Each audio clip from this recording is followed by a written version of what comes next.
Mano a mano. Vamos con nuestro mano a mano de hoy. El secretario general de la OEA, Luis Almagro, tampoco pudo ingresar a Cuba, ya que, al igual como ocurrió con la exministra Mariana Aylwin, no se le permitió asistir a la entrega de un premio que le daba la Fundación Disidente que dirige Rosa María Payá. De este y otros temas vamos a conversar esta tarde con el ex secretario general de la OEA y actual precandidato presidencial del Partido Socialista, José Miguel Insulza. José Miguel, muchísimas gracias por acompañarnos. Muchas gracias por invitarme. Bueno, tengo varios temas que conversar con usted, así que en nada del tiempo... por Cuba, supongo. Partamos por Cuba, porque claramente ha generado discusiones, opiniones encontradas. Tuvimos declaraciones del Partido Comunista, declaraciones también de la Embajada de Cuba en Chile. Se habla de una acusación importante con respecto a aquellos que querían ir a esta ceremonia. Y finalmente tenemos el antecedente de hoy. Luis Almagro, a través de una carta entregada a Rosa María Payá, señala que se le negó su entrada como secretario general de la OEA y también como ciudadano uruguayo. Claro. Bueno, ¿Cuál es su opinión con respecto a eso y también en su calidad de secretario? Le voy a decir, voy a darle mi opinión, pero lo primero que voy a decir es que me habría sorprendido que fuera algo distinto. Que pudiera haber entrado. La Fundación Payá y como todas las actividades de organizaciones disidentes están prohibidas en Cuba, eso no ha cambiado en Cuba. Por lo tanto, a mí me hubiera gustado, habría sido una gran cosa, que en un paso más se hubiera admitido al secretario general de la OEA. Yo estuve en Cuba, como usted sabe, hace algunos años atrás, como secretario general de la OEA, pero fue porque había una reunión de la CELAC. Y los cubanos, para no tener problemas con el tema de invitaciones, anunciaron desde el principio que iban a invitar a todos los que habían sido invitados a la reunión anterior. Y yo había sido invitado a la reunión anterior, que fue en Santiago precisamente. Por lo tanto, me invitaron y fui. Pero nunca había ido antes ni después un secretario general de la OEA.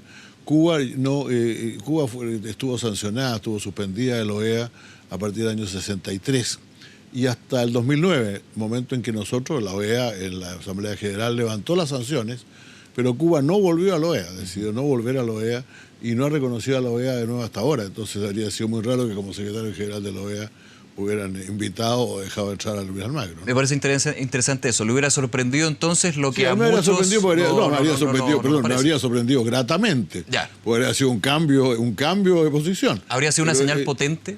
No sé, sí, probablemente sí, porque ¿sabe por qué? Mire, la asamblea, la reunión multitudinaria esta que se hace en Cuba, enorme, con millones de personas, más grande que se haya hecho nunca, se hizo a comienzos del año 63. Fidel Castro habló 7 horas esa vez. 7 horas, sí. Y fue una asamblea y fue contra las sanciones de la OEA.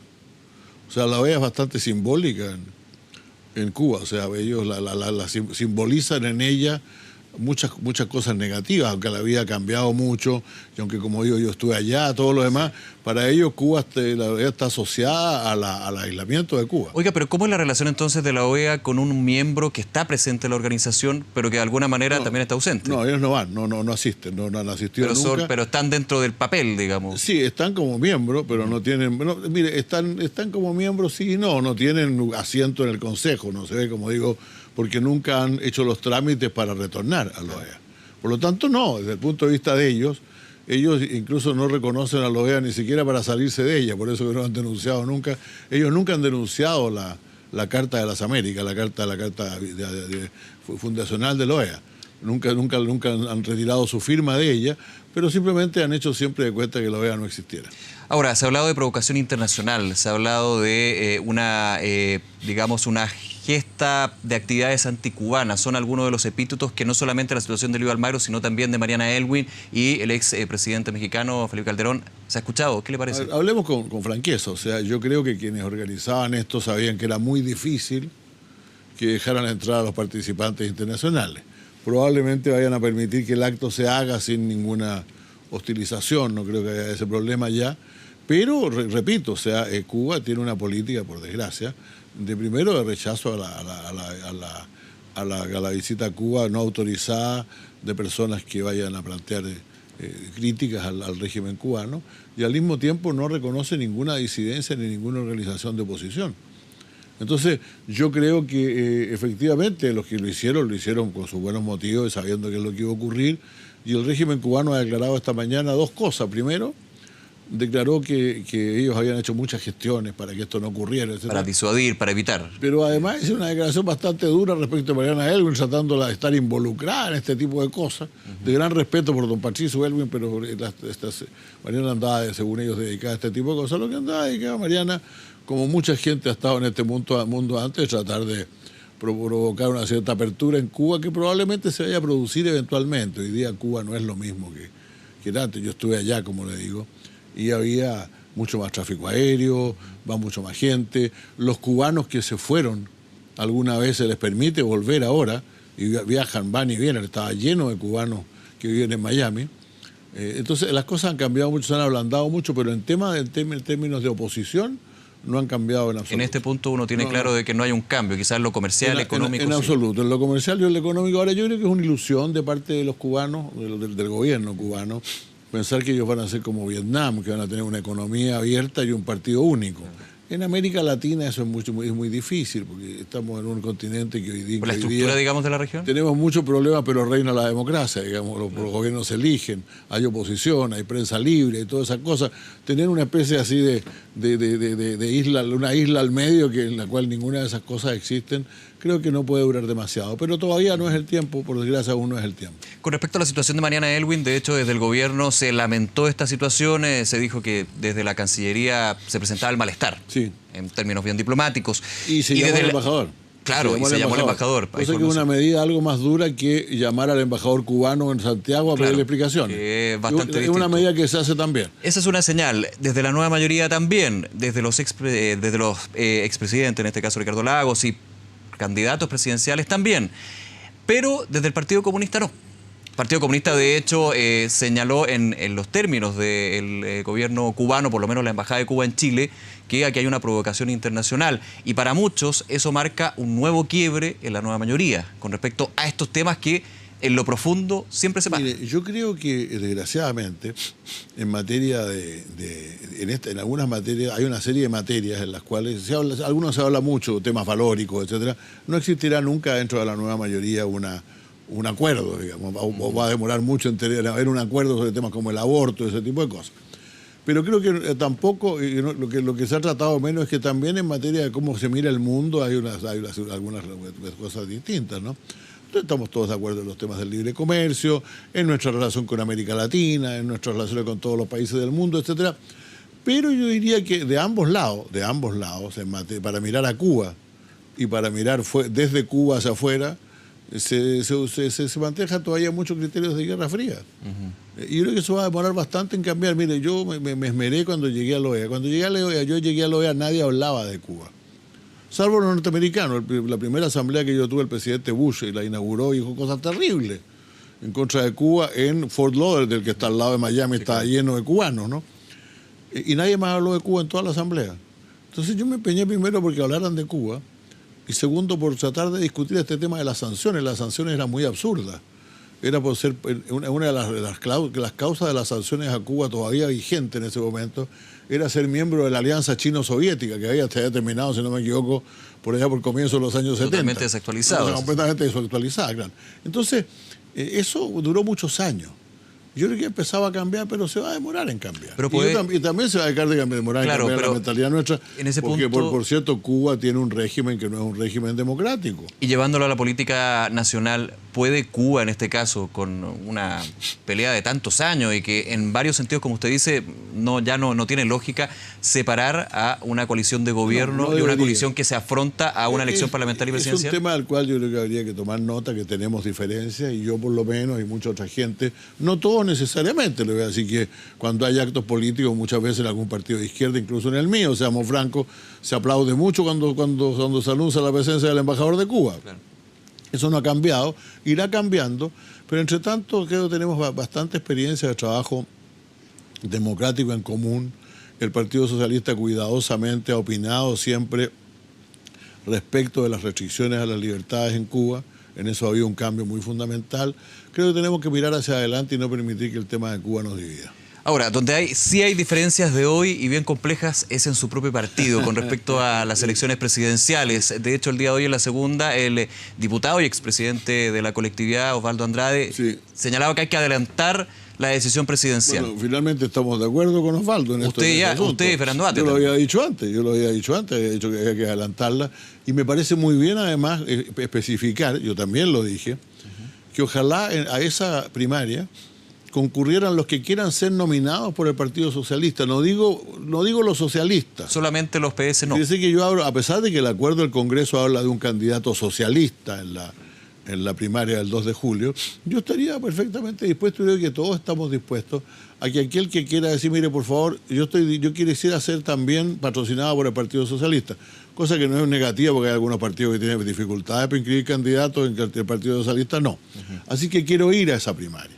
Ojalá Alejandro Guillé, ojalá Ricardo Lagos reconsideraran su posición y hiciéramos esa primaria abierta. Claro, Andrade se llama consulta ciudadana. El diputado Andrade hace una ecuación bien interesante. Señala que para llegar a una primaria hay que tener a un candidato de centro, en este caso Carolina Goich, que ya ha presentado su intención, y un candidato de izquierda, entre los cuatro que están, y entre ellos usted. Yo no creo que sea indispensable eso, pero que sería bueno sí. Porque bueno. ¿Qué quiero decir? Que yo creo que sería bueno que Ricardo Lagos y Alejandro Guillé concurrieran. Pero por lo menos que uno de los dos concurriera sería un gran progreso. Porque por lo menos yo le voy a decir que existe un problema y es bien lamentable. No sé si usted recuerda la entrevista de Carolina Goich del día domingo, y ella dice que esto es, cuando le preguntan por los demócratas cristianos que se han juntado con Guillé, dice eso no es aceptable. Eso no es aceptable, es como estar casado y pedirle permiso al marido para pololear, dijo ella. Eso no está bien. Yo estoy de acuerdo con ella, pero desgraciadamente en mi partido hay mucha gente que está en otra cosa. O sea, hay una paradoja. El Partido Socialista hoy día, de acuerdo con las estadísticas del CERVEL, el que más gente ha refichado en el país, de todos los partidos. Es el partido más fuerte. Y de alguna manera, por alguna razón, hay una cantidad de sus dirigentes que quieren llevar un candidato de otro partido. ¿Por qué creen que se da esto? Miren, no lo sé. ¿Ven en Guillé la única posibilidad de mantener el gobierno? En alguna medida las encuestas hacen una mella indebida en ellos. Yo no creo en esas encuestas. El tema es que los políticos siempre dicen que la encuesta es una fotografía del momento. Es una fotografía del momento, claro, pero yo diría, mira, yo estoy convencido, por ejemplo, Carolina no sale en las encuestas todavía. Si usted ve CADEM, no aparece, seguramente va a aparecer. Yo aparecí también hasta que empecé a hablar mal de CADEM y ya no estuve más. Pero la verdad es que hay que fijarse más en lo que los partidos plantean y significan. La encuesta se va a hacer, además vamos a hacer una encuesta, la vamos a hacer el 2 de julio, el 2 de julio vamos a votar. Entonces ojalá Alejandro Guillé entienda que es bueno participar. Ojalá Ricardo Lagos, que mal es un militante honorario del Partido Socialista. Fue declarado así en un congreso. Eso no vale legalmente para la inscripción, pero el problema que tiene esa doble militancia. Pero vale políticamente. Yo creo que siempre habría a la disposición. Ahora, y el otro asunto es que ojalá que esa votación la hagamos en marzo y no nos esperemos hasta abril. ¿Por qué la diferencia? ¿Sabe por qué? Porque un mes puede marcar la diferencia. No es tanto la diferencia. Incluso le diría, si de diferencia se fuera, a mí me convendría más que fuera más lejos para hacer más campaña. No, es porque es malo que sea. Yo no creo que es difícil que los socialistas salgan a votar 2 veces en un mes. ¿Por qué? Porque eligen primero sus directivas. A eso va a movilizar todo el partido muy fuerte para llevar los votos, etcétera. Después el partido no hay que constituirse. Las directivas se demoran generalmente con los escrutinios, las discusiones, el Tribunal Supremo, etcétera. Cuando son peleadas se puede demorar más. Claro, se podría demorar hasta por ahí por el 15 de abril y el 25 de abril el 23 de abril nos vamos a votar, creo que es el problema es un tema práctico. Creo que es un tema práctico y además económico, pues si la elección partidaria cuesta como 40, 50 millones de pesos, y la elección primaria, como tendría que ser la consulta ciudadana, como sería ahora con un padrón más grande y con la posibilidad de que voten personas que no son del partido, costaría como 90 millones de pesos. Ahí no tenemos plata para andarla votando, porque no hacemos todos juntos. En ese contexto usted ha señalado abiertamente que ve de alguna manera un eventual boicot de algunos dirigentes del Partido Socialista a las primarias. Eso también uno entendería es un boicot a la figura de José Miguel Insulza como candidato, ¿no? No lo sé, pero usted no digamos hipotéticamente, basta con leer lo que dijo Juan Pablo Letelier, pues. 2 semanas después de la primaria, 2 semanas después de que el Pleno sin ni un solo voto en contra, solamente con algunas abstenciones, sin ningún voto en contra, dice que mantiene la decisión de llevar adelante una consulta ciudadana. Y un senador del partido sale a decir que en realidad no es bueno hacer eso. Y la presidenta del partido, sin ir más lejos, anuncia que va a votar, que no me quedó muy claro finalmente si iba a votar por Ricardo Lago o por Alejandro Guille, pero estaba claro que no iba a votar por mí, eso estaba claro. Entonces, ahora, a mí no me importa, me parece bien, eso es parte de la democracia partidaria. Pero uno pensaría que los partidos es justamente la cabeza, la presidenta o el presidente que tiene que ser neutral. Si quieren tener todas esas opiniones, que las tengan dentro del partido y que lleven sus candidatos a la primaria, pues. ¿Qué más fácil que eso?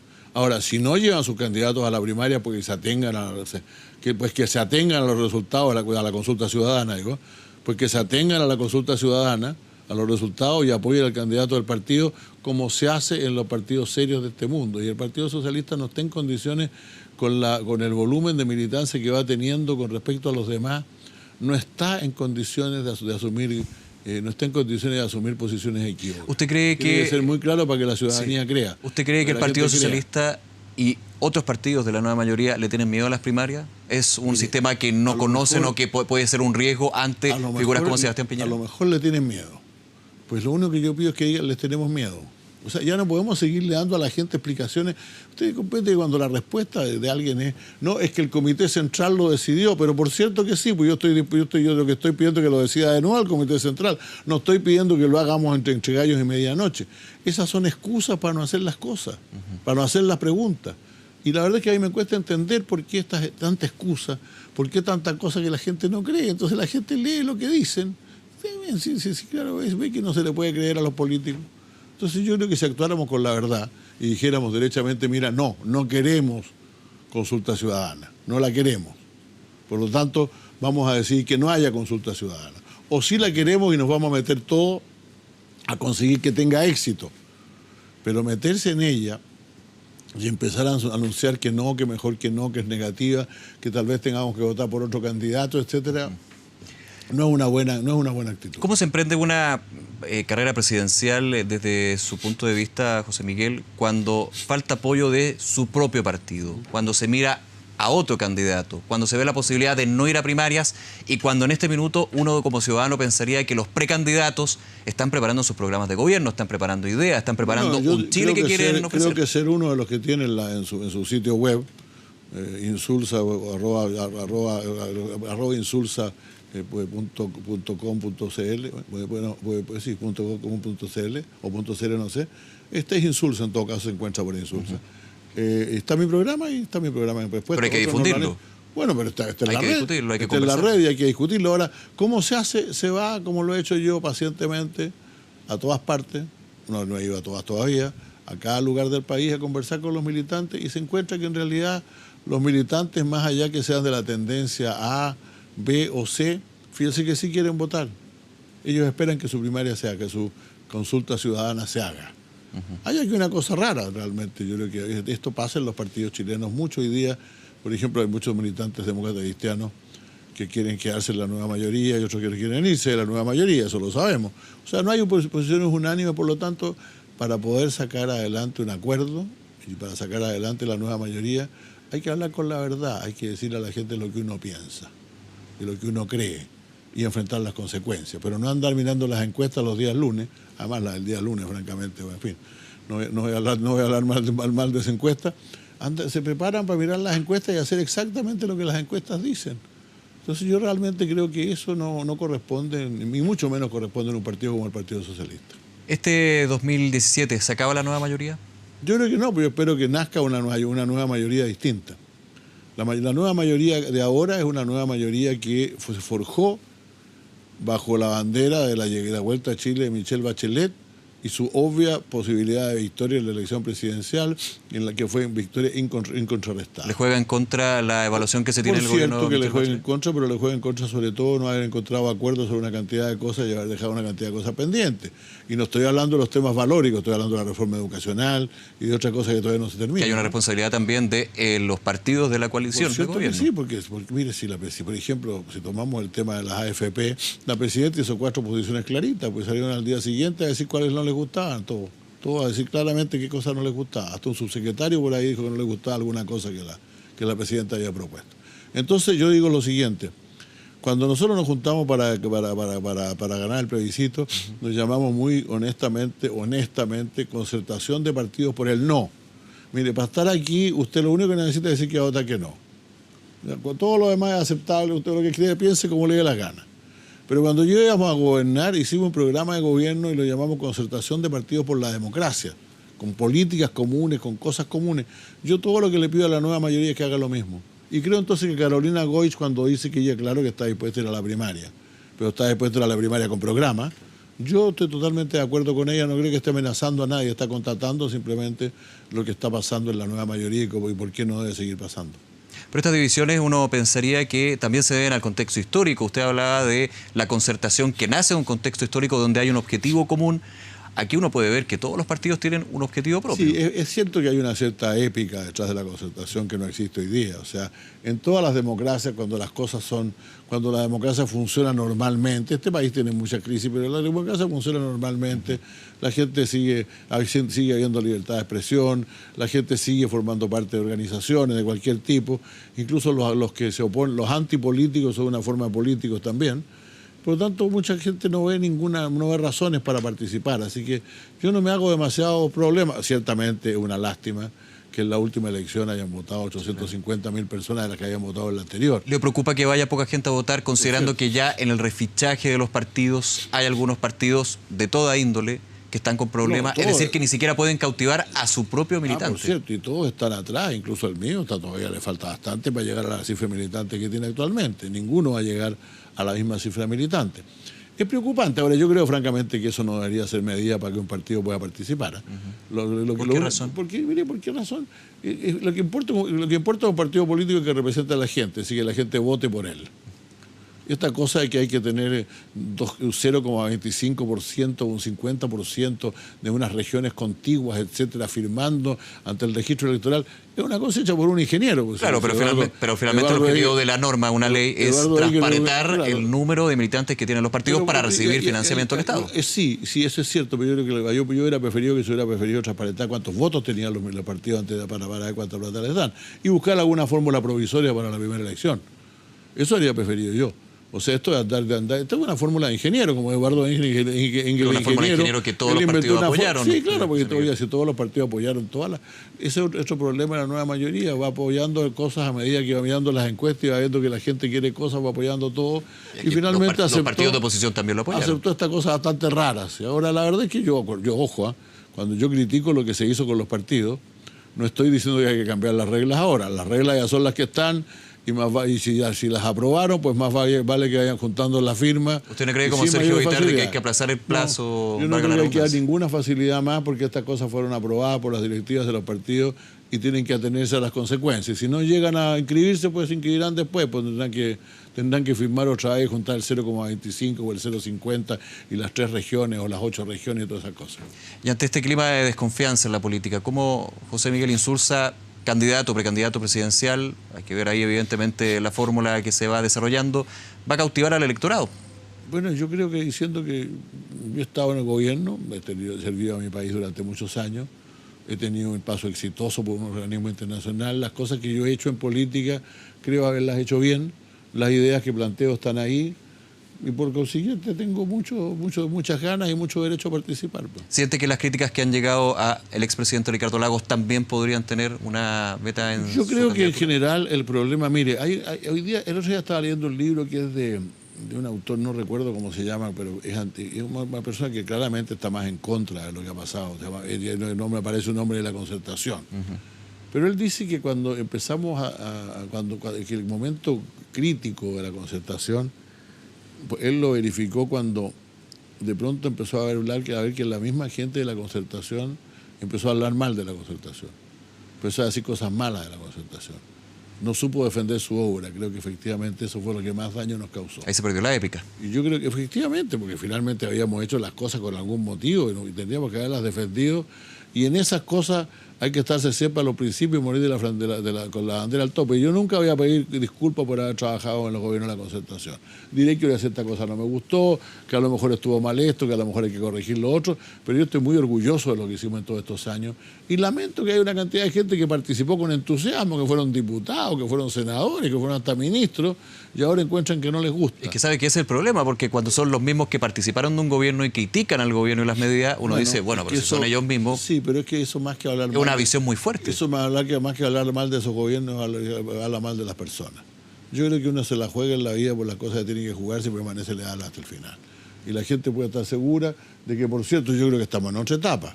Creo que la concertación hoy día ya no tiene sentido los objetivos que se planteó la concertación en los años 90.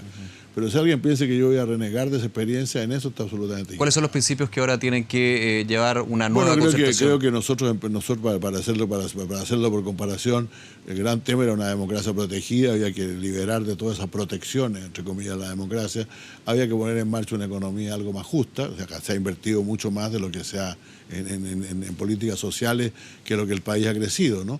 Había que hacer realidad sobre los derechos humanos, había que, sobre todo, combatir la pobreza. Había 40% de pobres en el país. Bueno, todas esas cosas se ganaron. Hoy día los temas fundamentalmente son los de la desigualdad. Desigualdad que se manifiesta en la distribución del ingreso, pero también en la sociedad, o en el funcionamiento de la sociedad y en los servicios públicos. Es un tema que también en la segunda campaña presidencial de Michelle Bachelet fue una de las banderas.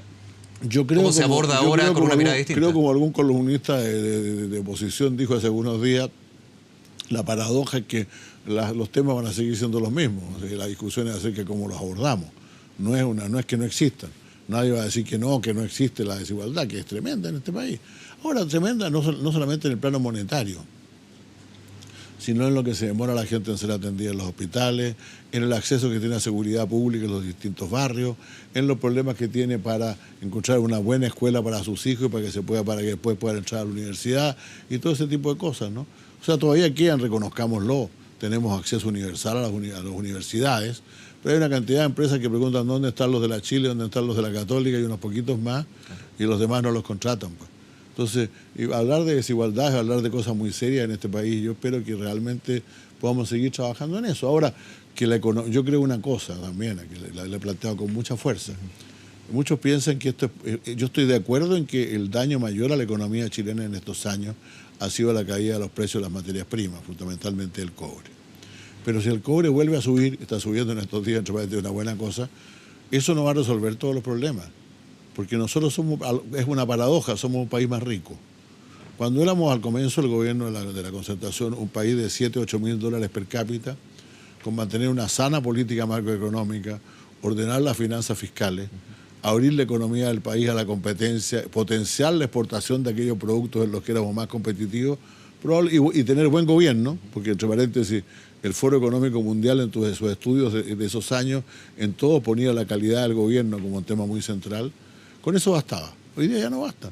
Hay que diversificar mucho más la economía, hay que meter mucho más, hay que apoyar mucho más a la pequeña y la mediana empresa, hay que abrirse a la competitividad. No podemos tener el régimen semimonopólico que tenemos en casi todos los sectores de la economía. O sea, la tarea es mucho más grande que la pura redistribución. José Miguel Insulza, muchísimas gracias por acompañarnos en este Mano a Mano. Muchas gracias a usted y muchas gracias por su atención. Gracias. Que esté muy bien. Buenas tardes.